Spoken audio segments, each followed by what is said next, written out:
안녕하세요. 오늘도 사연살롱을 찾아주셔서 감사합니다. 저는 30대 외아들을 가진 내일 모레면 60이 되는 여자입니다.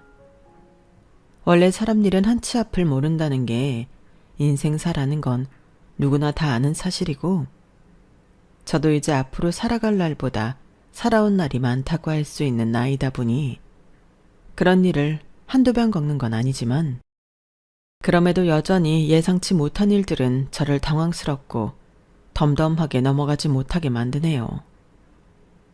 저는 어릴 때부터 살도 잘 붙지 않는 체질에 잔병치레가 잦은 허약한 몸을 타고 태어났어요. 그래서 결혼 초 젊은 시절 임신을 하는데 꽤나 많은 고생을 했죠.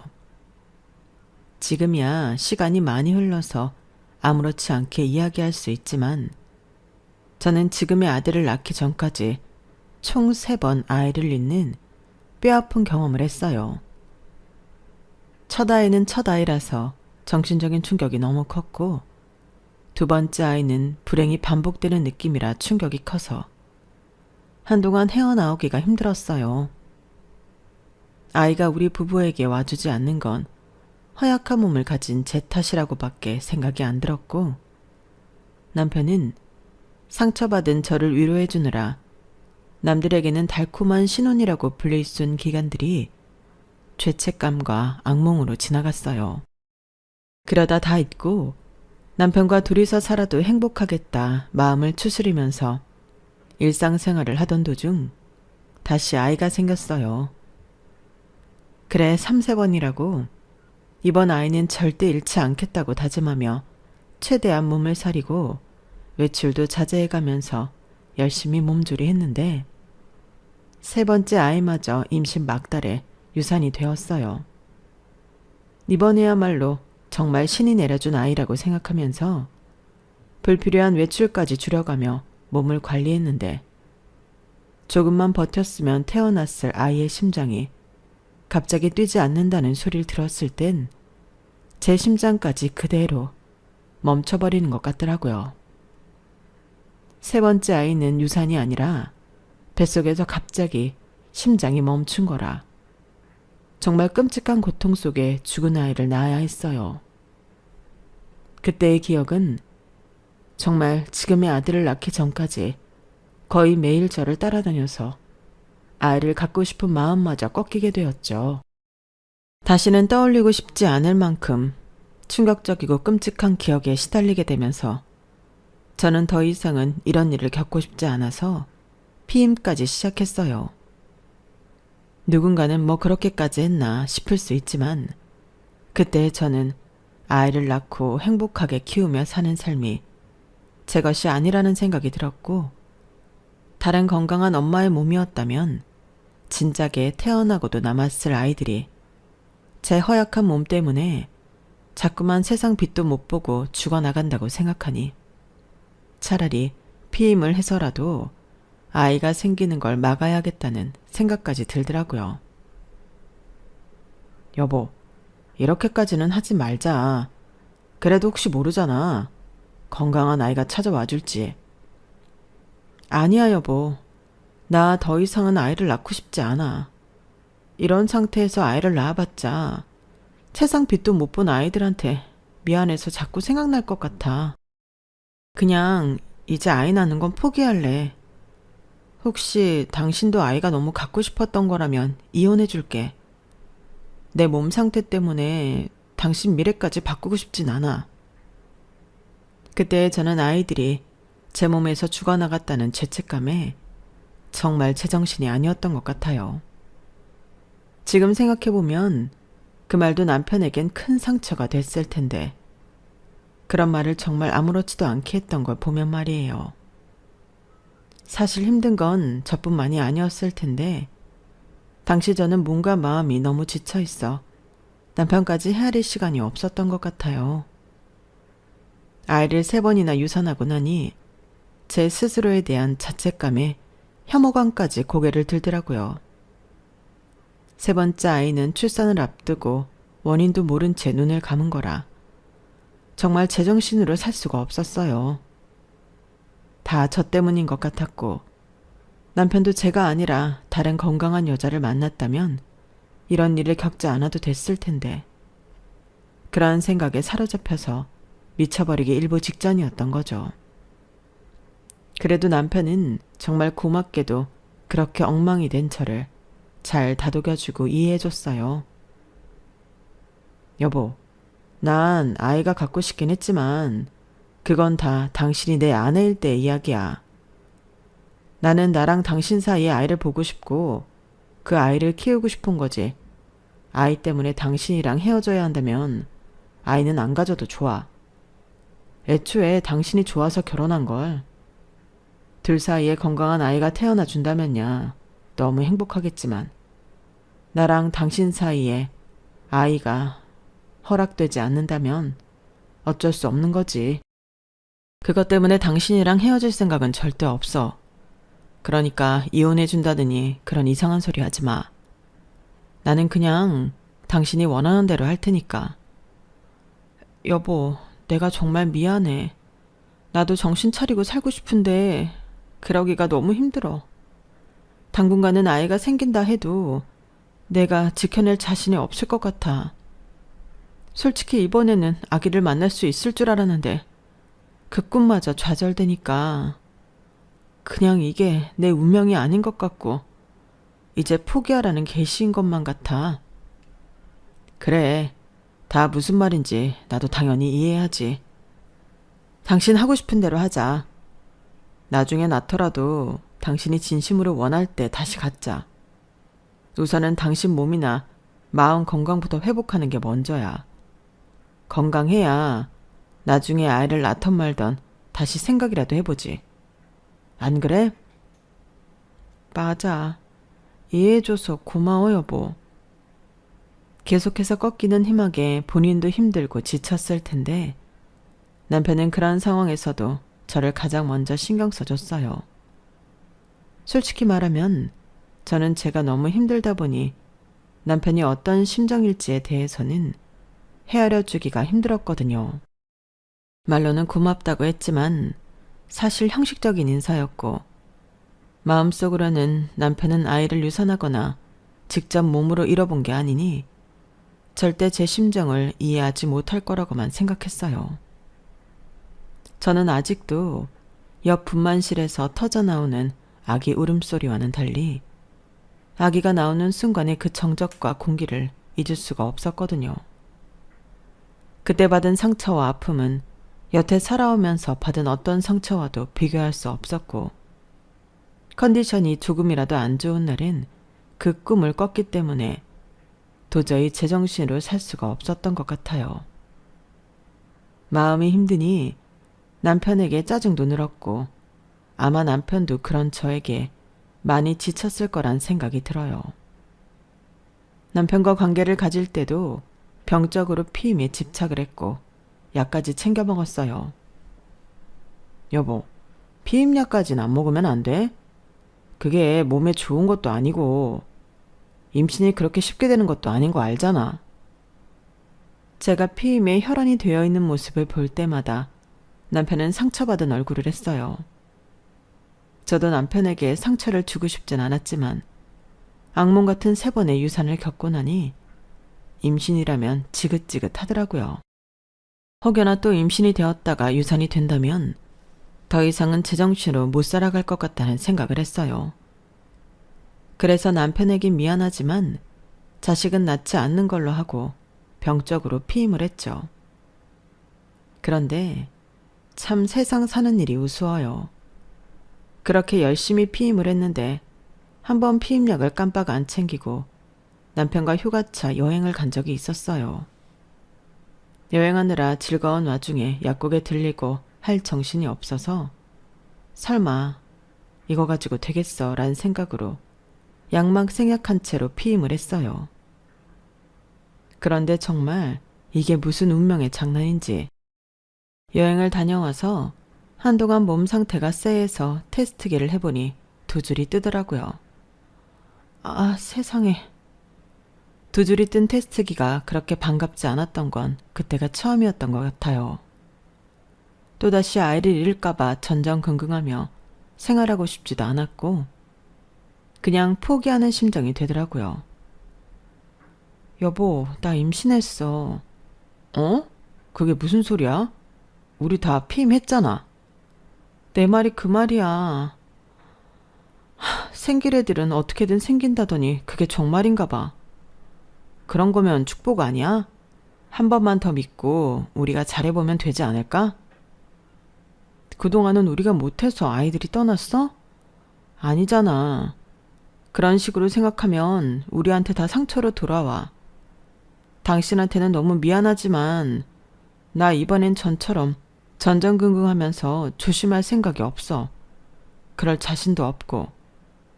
아이 때문에 그렇게 조심을 했는데도 떠날 아이는 떠나는 것 보니 그냥 나는 아이가 생길 팔자가 아닌 것 같아. 이번에도 보나마나 애가 쉽게 떠나겠지. 시기가 언제냐의 차이일 뿐. 여보, 너무 그렇게 부정적으로 생각하지 말고 우리 같이 노력해서 아이 한번 지켜보자. 어? 당신도 누구보다 아이 갖고 싶어 했잖아. 그건 3번이나 유산하기 전 이야기지. 아직도 악몽을 꾸면 죽은 아이를 낳던 그날 꿈을 꿔. 나 진짜 무서워서 그래. 당신도 알잖아. 알겠어. 그럼 당신이 원하는 대로 하자. 당신이 낳는 건데 당신 의견이 제일 중요한 거지. 고맙게도 남편은 저의 그런 가시돋친 감정까지도 다 감싸 안아줬어요. 말뿐이라면 좋았겠지만 저는 그때 임신과 출산에 관해서는 과하게 예민해진 상태였기 때문에 정말 말한 것처럼 임산부라고 믿을 수 없을 정도로 조심성 없이 다녔어요. 가고 싶은데 다 가고 먹고 싶은 거 다 먹고 일도 컨디션이 너무 나쁘지 않은 날은 무리해서 하기도 했죠. 그런데 아이가 꽤 잘 버티더라고요. 이게 뭔가 싶다가도 이러다 금방 또 떨어지겠지 하면서 마인드 컨트롤을 하다 보니 어느새 임신 막달이 되더라고요. 하지만 이미 막달에 유산한 경험까지 있다 보니 마지막까지도 저는 제가 아이를 건강하게 출산할 수 있을 거란 생각은 못했어요. 그런데 예정일보다 빨리 산통이 찾아오게 되면서 정말 생각지도 못한 날 퇴근을 하다가 엉겁결에 아이를 낳게 됐어요. 다행히 아이는 건강하게 태어났고 세상 밖에 무사히 넣은 아이의 우렁찬 울음소리를 듣자마자 고통은 잊혀지고 눈물이 핑 돌더라고요. 세상에 여보, 너무 수고했어 진짜. 그동안 너무 수고 많았어. 남편도 입을 틀어막고 울음을 참을 정도로 기뻐했죠.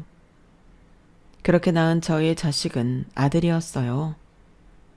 정말 너무 힘들게 가진 아이다 보니 당연히 애착을 가질 수밖에 없었어요. 하지만 동시에 제가 그 전에 아픔들을 통해 배운 건 아무리 혼자 애쓰고 노력해도 안 되는 건 안 된다는 것과 집착이 과하면 오히려 독이 된다는 거였어요. 그래서 힘들게 낳은 아이치고는 아들을 나름대로 강하게 키웠던 것 같아요. 누구보다 아이가 소중했지만 너무 애한테 매달리지 않고 일정한 거리를 두려고 정말 노력을 많이 했죠. 남편을 닮아서인지 아들은 큰 걱정할 필요 없이 정말 착한 아이로 컸어요.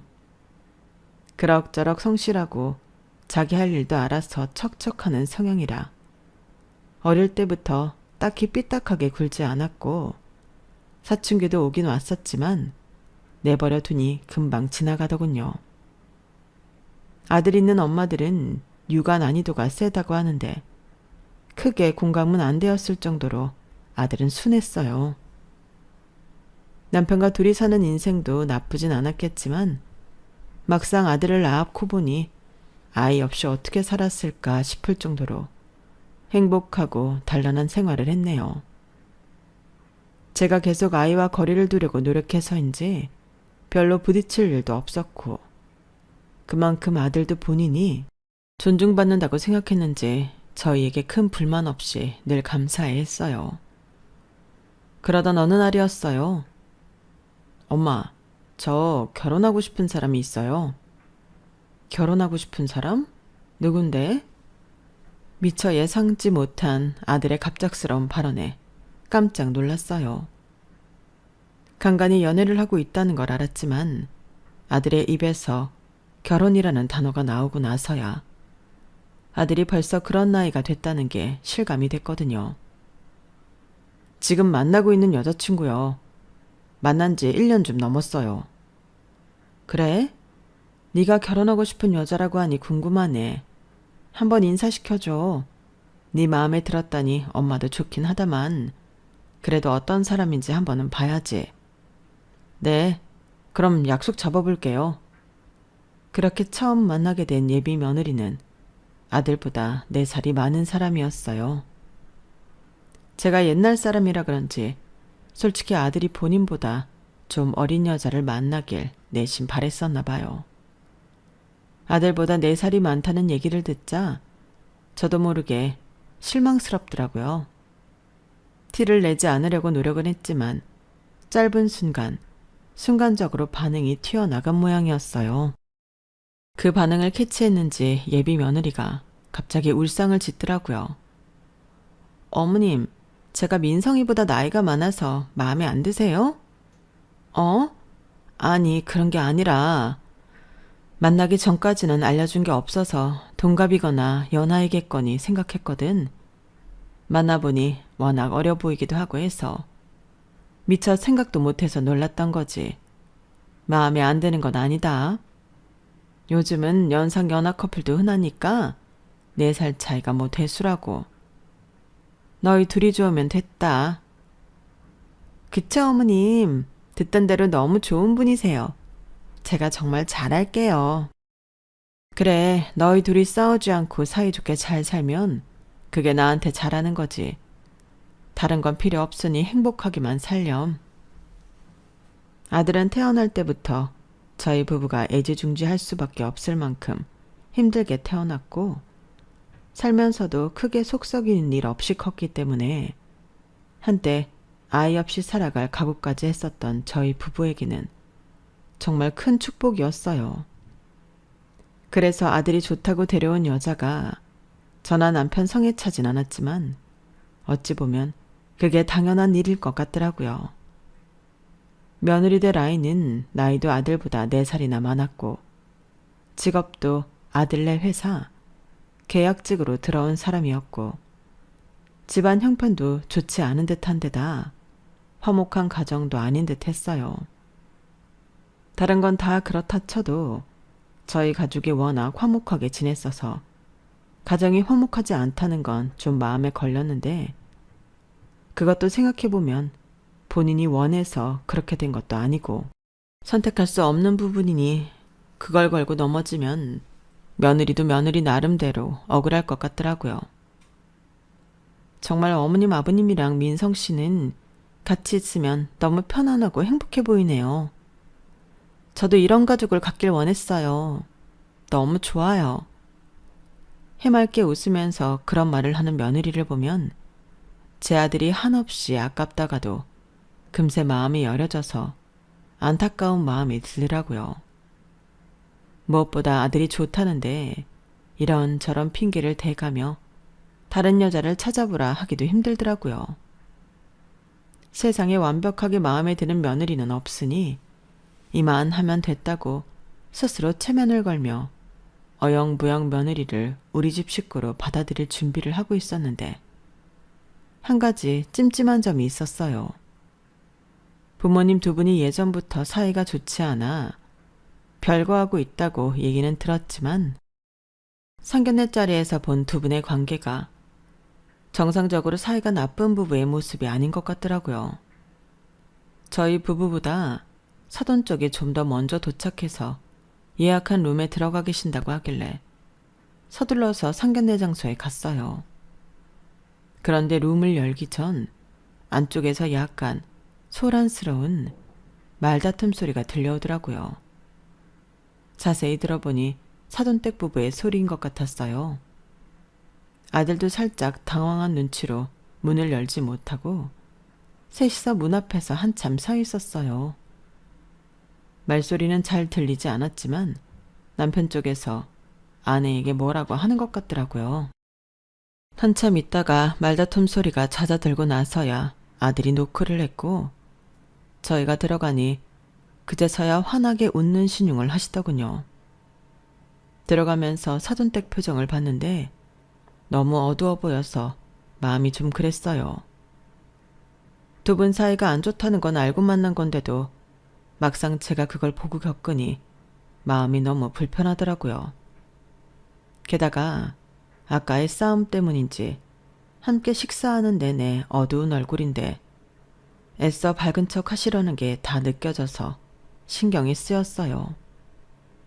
그럼에도 사돈어른은 전혀 개의치 않는다는 듯 유쾌한 척 식사 자리를 주도하는데 두 분이 어떤 연유로 사이가 멀어지게 된지는 모르겠지만 아내를 존중하지 않는다는 것 하나만큼은 확실히 알겠더라고요. 그리고 대화를 나누다 중간중간 아내를 무시하는 듯한 발언을 하기도 했어요. 이 사람이 사회생활을 안 해봐서 좀 무식합니다.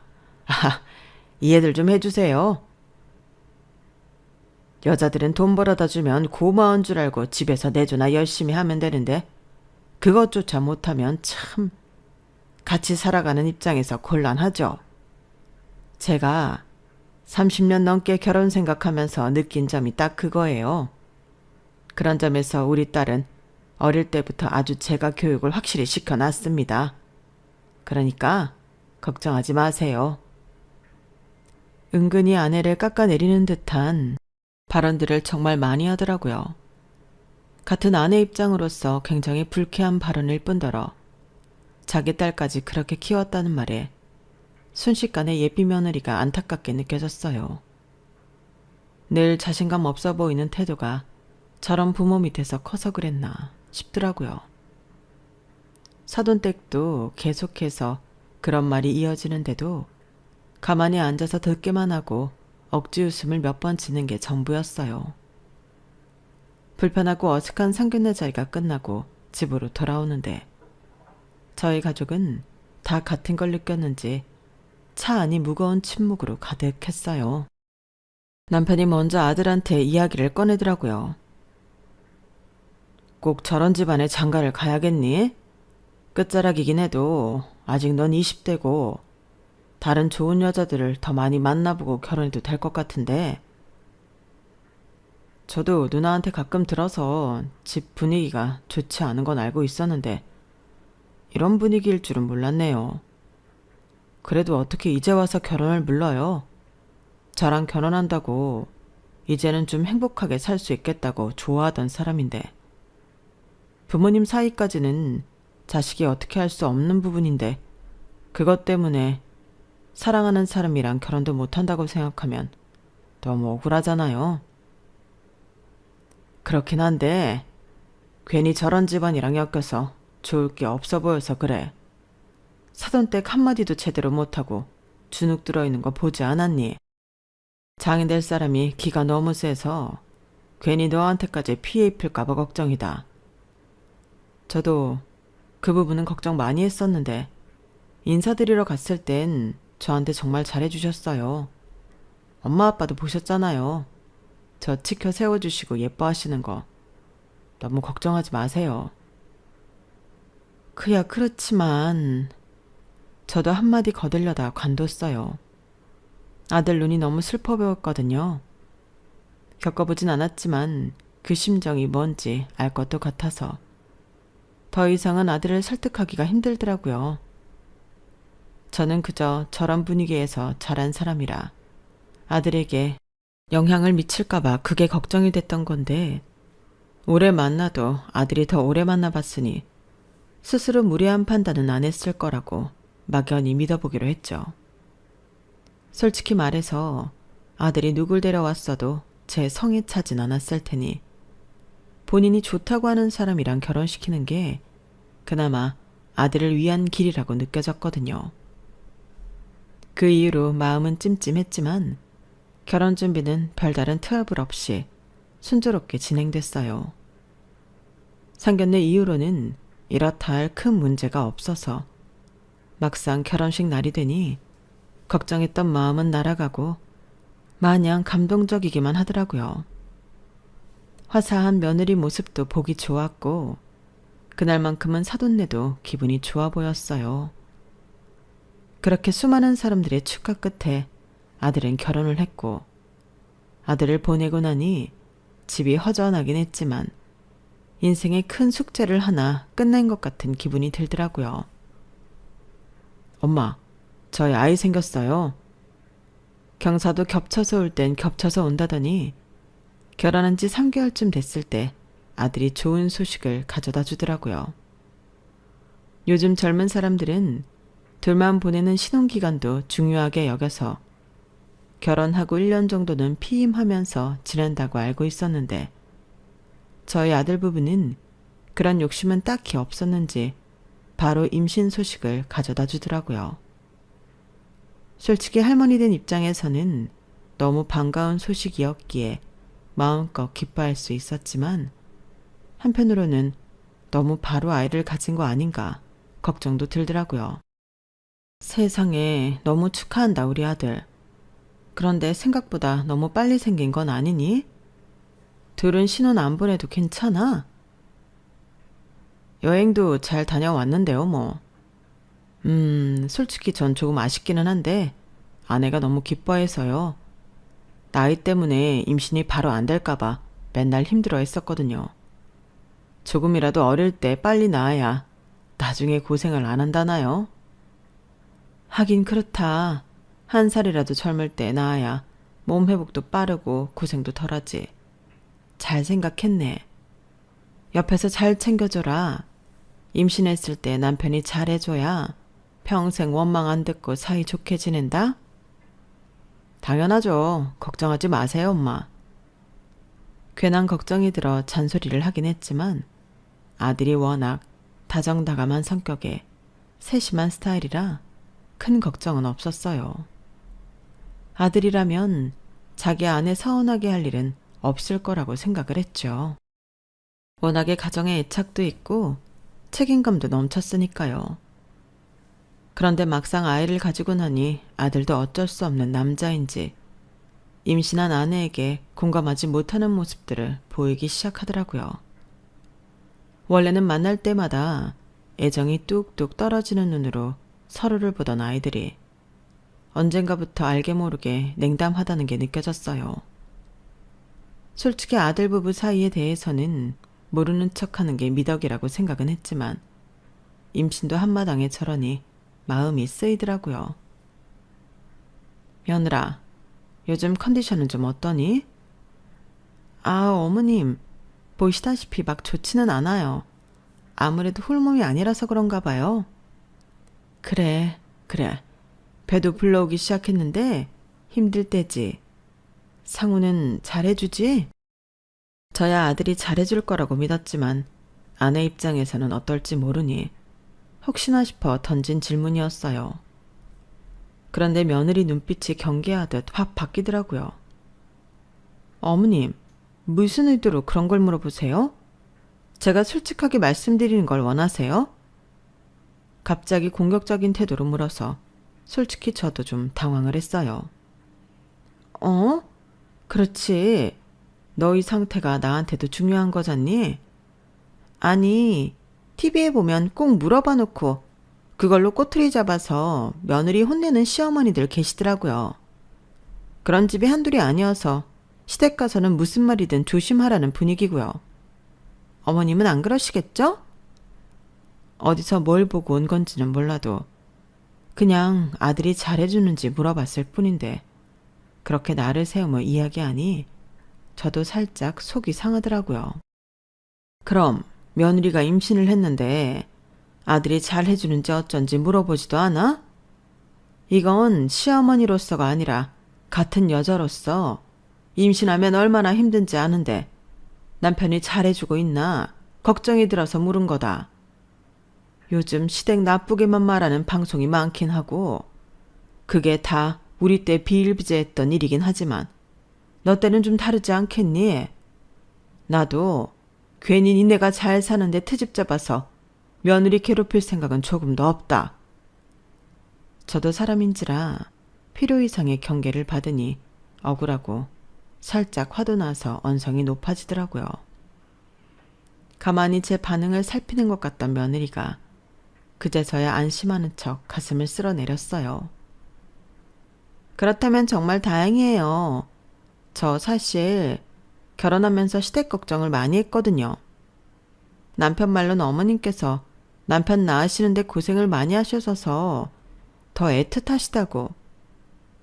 좋게 보면 화목한 거지만 보통 그런 집안이 며느리는 평생 외부인 취급만 하면서 무시하더라고요. 어머님은 안 그러신다니 정말 다행이에요.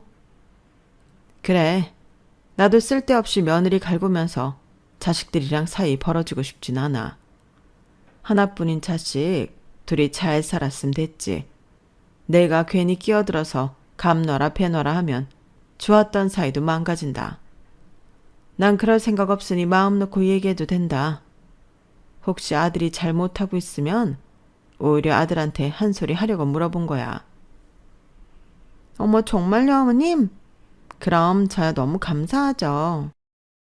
어머님도 아시겠지만 전 부모님 사이가 나빠서 이런 일이 생겨도 어디 말씀드리고 조언 구할 어른이 없었거든요. 실은 요즘 몸은 점점 무거워지고 입도 터지고 가끔 아프기까지 한데 남편이 너무 그걸 몰라주는 것 같아서 서운해요. 생리통이 뭔지도 모르는 남자한테 뭘 바라겠냐 싶긴 하다만 그래도 저는 부부가 합심해서 아이를 낳는 거면 어느 정도 남편도 산모의 고통을 알아야 한다고 생각하거든요. 그래서 요즘은 출산 고통을 남자들도 체험할 수 있대요. 그걸 좀 한번 해달라고 했더니 너무 관심 없는 얼굴로 안 하겠다는 거예요. 제가 뭐 어려운 부탁을 한 것도 아니고 솔직히 너무 이기적인 거 아닌가요? 그때가 한참 TV에서 유명 연예인 부부가 만삭 수트를 입고 출산 진통을 체험한다고 해서 화제가 됐던 적이 있었어요. 아들한테 그걸 해보라고 했다가 거절을 당한 모양이었어요. 임신한 아내 입장에서는 충분히 서운할 수 있긴 해도 저도 어쩔 수 없이 아들 가진 엄마로서 굳이 그런 것까지 꼭 해야 하나 싶은 생각이 들기는 하더라고요. 저도 아이 가졌을 때 남편한테 이런저런 이유들로 많이 속상했지만 저희 때 저런 체험이 있었어도 굳이 시켜보진 않았을 것 같았거든요. 물론 사람마다 성향 차이가 있으니 제가 맞는 거라고 생각은 하지 않지만요. 우선은 아들 입장도 이해가 안 가는 건 아니라서 며느리를 달래보기로 했어요. 그게 남자들 입장에서는 좀 안 하고 싶을 수도 있을 것 같기는 해. 서운한 마음이야 이해가 되지만 남자들 입장에선 사서 아파야 하는 건데 그걸 해보고 싶은 사람이 몇이나 되겠니? 타이르듯 말하려고 노력을 많이 했는데 잘 안 된 건지 며느리 얼굴이 순식간에 싸늘하게 굳더군요. 어머님, 그렇게 말씀하실 거면 왜 저한테 이야기해보라고 하셨어요? 솔직히 애 낳는 건 전데 잠깐 아프고 마는 거 안 해보겠다는 남편이 이기적인 건 맞지 않나요? 겨우 마음 열고 털어놨는데 그렇게 반응하시면 그냥 어머님은 아들 편인 거 확인 사살 시켜주시는 것밖에 안 되는데 제가 뭐가 돼요? 당황스러울 정도로 쏘아붙이기에 저도 욱해서 한 소리 하려고 했는데 며느리가 목 놓아 울기 시작하더라고요. 그제서야 정신이 번쩍 드는 느낌이었어요. 임신한 몸에 한창 예민할 땐데 그냥 편들어줄 걸 괜한 이야기를 했나 싶더라고요. 그래서 얼른 사과를 했죠. 미안하다. 내가 미처 거기까지는 생각을 못했어. 아들한테는 내가 한 소리 해주마. 나도 임신했을 때 너처럼 서운했던 적이 많은데 그 시절 생각을 못하고. 울지 말렴. 뱃속의 아기도 엄마 온다고 놀라겠다. 그 일이 있고 나서는 괜히 며느리 대하기가 조심스럽고 편하지만은 않더라고요. 출산을 하고 나면 좀 나아지려나 싶었는데 며느리가 제 앞에서 서럽다는 듯 목 놓아 운 게 저한테도 꽤 충격이었는지 매사 조심스럽게 대하게 됐어요. 어차피 며느리들이 제일 좋아하는 게 시댁에서 적당한 거리를 두는 거라고 하니 저도 더 이상 다가갈 생각은 안 했죠. 그게 아들이 더 잘 사는 길이라 믿었어요. 그런데 손주가 태어나고 나서 아들 집에 몇 번 갔는데 집이 너무 엉망진창이더라고요.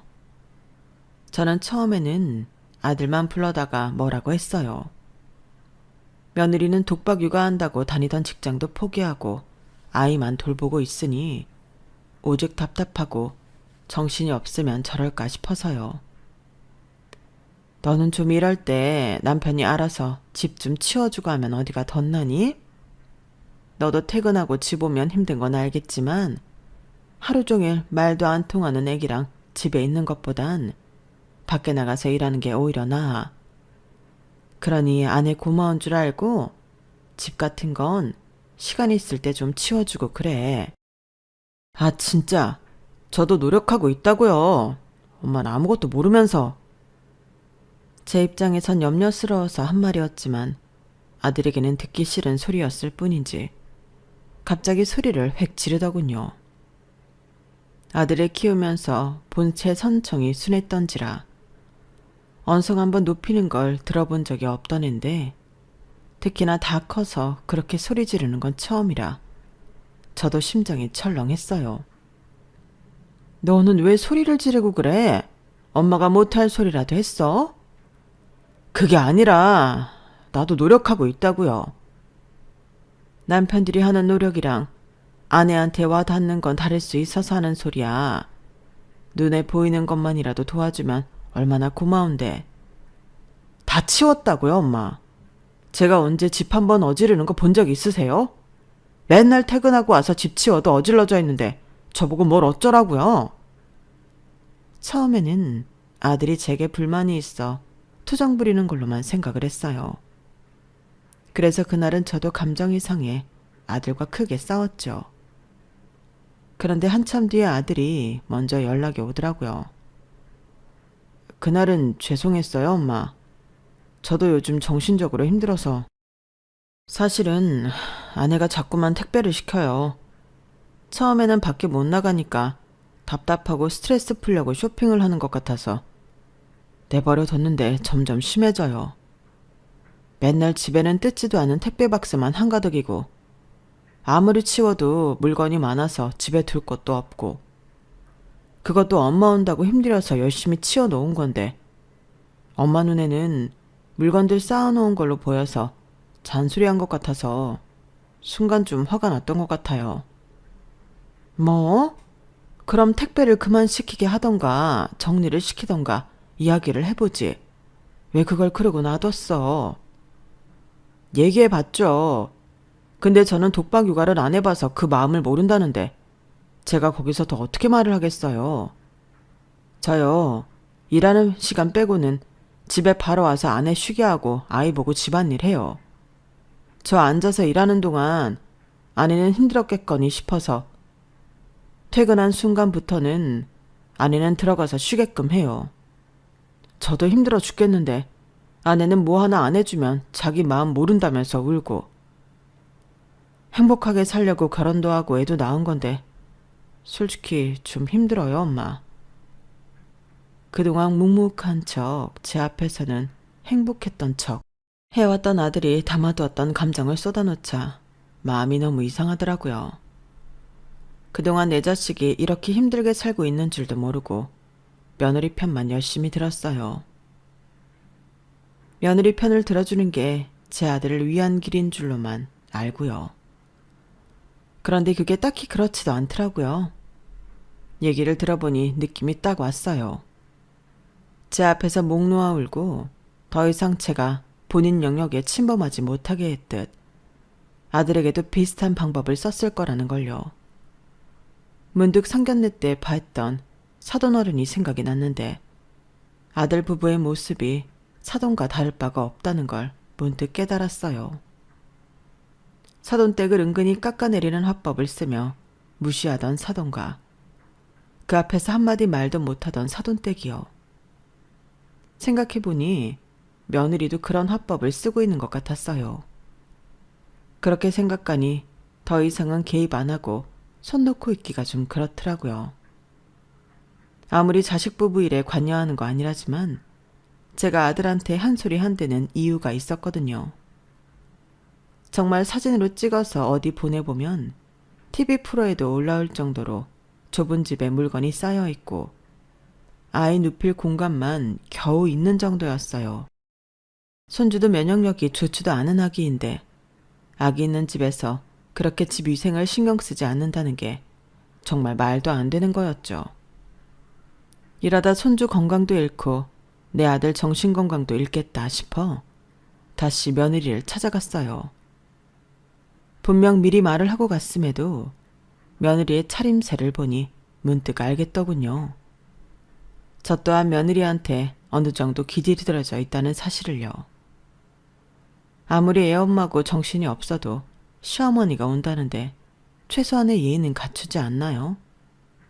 제가 본 며느리는 며칠을 안 감았는지 떡진머리를 대충 틀어 올려 묶고 다 늘어난 검은 티에 추리링 바지를 입고 있었어요. 그것 또한 아이를 키우니 그럴 수 있다며 눈 감아주던 것 중 하나지만 며느리가 저를 편해도 너무 편하게 생각하고 있다는 사실을 새삼 깨달았죠. 너는 시부모가 왔는데도 꼴이. 애 키운다고 네 100번 이해해보려고 해도 너무 심한 거 아니니? 네? 어머니, 갑자기 찾아오셔서는 무슨 말씀이세요? 이야기 다 들었다. 나는 너희 집에 올 때마다 집이 개판이길래 아들이 집안일에는 손도 안 대는 줄 알고 아들만 주구장창 잔소리했었는데 그러더라. 출근한 시간 외에는 다 본인이 일한다고. 그럼 너도 아들이 애 봐주는 중에는 좀 택배도 치우고 할 수 있는 거 아니니? 봐봐. 지난주에 내가 왔을 때도 저 택배가 저기 그대로 있었던 것 같은데 아직까지 안 뜯을 거면 왜 산 거야? 돈이 썩어나는 것도 아니고 소비를 줄이든 샀으면 잘 치우든 둘 중 하나는 해줘야 할 거 아니야. 그동안 네가 힘든 줄 알고 올 때마다 청소해주고 갔는데 애 생각은 안 하니? 아기가 면역력도 안 좋은데 이런 환경에서 키우면 어떻게 해? 아니 어머님, 갑자기 왜 이러세요? 안 하시던 시짜짓을 하세요? 뭐라고? 시짜짓? 네, 그럼 이게 시짜짓이지 뭐예요? 시짜짓은 괜한 핑계거리 만들어서 뭐라고 하는 게 시짜짓이지. 나는 충분히 이야기할 수 있는 걸 얘기하는 건데 이게 어떻게 시짜짓이야? 시부모님들은 다 그렇게 생각하시더라고요. 근데요, 며느리한테 뭐라고 하는 것 자체가 시짜짓이에요. 예쁜 손주 낳아서 안겨드리고 아들이랑 잘 살아주면 그게 최고의 며느리 아니에요? 도대체 왜 이렇게 바라는 게 많으세요? 내가 너한테 바라기는 뭘 바랬다는 거야? 기본은 하고 살아야지. 나도 웬만하면 이런 소리 안 하려고 했는데 그동안 말을 안 해서 그렇지 이 집을 어디 사진 찍어서 보내봐라. 다들 경악하지. 아, 정말 어머님 같은 시어머니 때문에 아들이 다 와이프랑 이혼하는 거예요. 외아들이고 늦둥이일 때부터 불길하다 싶더니만 그렇게 저 위하는 척 하시길래 어머님은 좀 다르실 줄 알았더니 결국 시짜는 시짜네요. 너 자꾸 시짜지짜 할 거야? 도저히 반성할 생각은 없어? 제가 반성을 왜 해요? 저도 저 나름대로 이유가 있어요. 결제하는 순간에는 육아 스트레스가 풀리는데 뭐 어떡하라고요? 그것 때문에 생활이 쪼들리면 남편이 더 열심히 일을 해서 더 벌어올 생각을 해야죠. 저한테 자꾸 돈 쓴다고 구박할 게 아니라요. 뭐라고?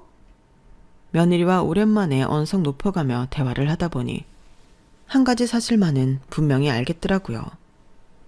아들이 며느리와 싸움이 불을 붙을 때마다 어마어마한 소리들을 했을 거라는 걸요.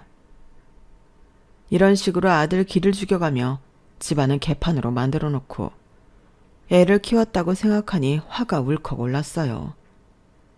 겨우 진정시키려고 뜸을 들이고 있었는데 제 마음에 불을 지른 건 며느리의 한마디 때문이었어요. 참나, 이런 것도 이해 못 해주시고 저를 구박하러 달려오시다니. 어머님도 결국엔 남들과 다를 바 없는 시어머니네요. 그럴 거면 혼자 고생한 척은 왜 하셨어요? 차라리 대놓고 하세요. 안 하는 척 하는 거보단 그냥 본인이 시짜짓 하신다는 거 인정하고 마음껏 하시는 게 차라리 보기 좋을 것 같네요. 그래? 그럼 내가 제대로 된 시짜짓 한번 보여주마. 비아냥대면서 말하는데 순간 눈이 확 돌더라고요. 이게 저를 얼마나 만만하게 보면 그러나 싶어서 본때를 보여줘야겠다는 생각이 들었어요. 그래서 저는 며느리가 택배 박스 쌓아놓은 곳으로 가서 택배 상자를 집안 곳곳에 흐트러지게 던져버렸어요. 그 과정에서 탁상 스탠드가 넘어지기도 하고 물이 엎질러지기도 했죠. 집안은 더 난장판이 됐어요. 어머니, 제정신이세요? 지금 뭐 하시는 거예요? 뭐 하는지 몰라서 물어? 나 지금 제대로 된 시짜짓이 뭔지 보여주려고 그런다. 네가 아무리 더러워도 이 정도 개판난 집에서 며칠이나 버티겠니? 네 손으로 스스로 이거 다 치울 때까지 난 내 아들이랑 손주 이 집안에 못 보낸다. 그러니까 너 혼자 이 집 다 치울 때까지 연락도 하지 마. 알겠어? 뭐라고요? 어머님, 어머님. 저는 그 길로 아들에게 전화해 손주를 데려오게 시켰어요. 그리고는 정말로 며느리가 그 집을 다 치워서 사진을 보내기 전까지는 집에 들어가지 말고 저희 집에서 생활하라고 했죠. 아들은 머뭇대는 것 같았지만 제가 불같이 화를 내니 제 말을 못 이긴 척 들어주더라고요. 그동안 며느리는 제 아들에게 이혼한 애만에 협박까지 했지만 오히려 이혼하면 좋다는 태도를 취하자 곧바로 협박은 그만두더라고요. 그래도 어찌나 황소고집인지 그 집을 다 치우는데 2주나 걸려서는 그제야 연락을 하더라고요. 다 치웠으니 애는 보게 해달라면서요. 저는 한 번만 더 이런 짓 하는 게 눈에 띄면 영영 아들과 손주 못 볼 줄 알라고 했죠. 시짜짓은 이 정도는 되어야 시짜짓이지. 네가 어떻게 하느냐에 따라 또 더한 시짜짓을 보여줄 수 있으니까 잘해줄 때 서로 잘하자. 알겠니? 네, 어머님. 결국 며느리는 혼자 고립된 기간 동안 꽤 무서웠는지 고분고분 제 말을 듣더라고요. 그러게 잘해줄 때 그냥 감사히 살면 존중받았을 것을 왜 괜히 건방진 소리 해가며 사람 자존심을 깎으려다 도리어 당하는지 모르겠어요. 이런 걸 보면 요즘 젊은 며느리들도 무섭다는 말이 괜히 나오는 말이 아닌 것 같아요. 세상이 많이 바뀌어서 요새는 시어머니가 며느리에게 꼼짝 못하는 분위기로 바뀌어가고 있다지만 세상이 변해도 아닌 건 아닌 것 같아요. 이 사연을 보시는 여러분들도 혹시 이런 시건방진 소리를 하며 자기 할 도리를 안 하는 며느리가 있다면 참된 시짜 맛이 어떤 건지 한 번쯤은 따끔하게 알려줘야 할 필요가 있다고 생각해요. 속으로 끙끙 앓고 마음에 안 드는 걸 애써 눈 감아주며 서로 불편해지는 것보단 지를 땐 지르는 것도 필요하더라고요. 제 사연은 여기까지예요. 들어주셔서 고맙습니다. 건강하시고 행복하세요. 여러분, 사연 댓글에 응원과 현명한 조언 부탁드려요. 좋아요와 구독은 저에게 큰 힘이 됩니다. 오늘도 좋은 일 가득하세요.